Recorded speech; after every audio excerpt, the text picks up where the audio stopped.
How I live, I am strong and I am capable. I move through my day with grace. I choose to see the good in every moment, every person, every place. This is my choice, this is my moment. I step into joy like I already own it. No one gives it, no one takes it.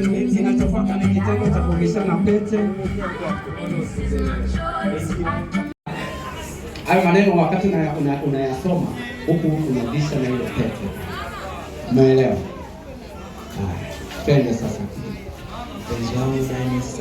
Aweka kwanza hiyo pete kwenye mkono cha pili. Mpenzi wangu Dennis Samuel Naisha pete hii kama ishara ya taratibu mdogo. Nataka kumaliza maneno yanaisha, pete ishafika.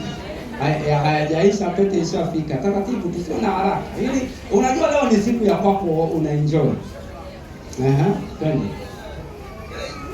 Ishara ya kwamba wewe ndiye mke wangu niliyechagua.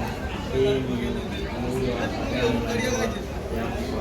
wa kupenda na kuaminiana. Amena. Hebu chapa makofi kwa ajili ya hiyo.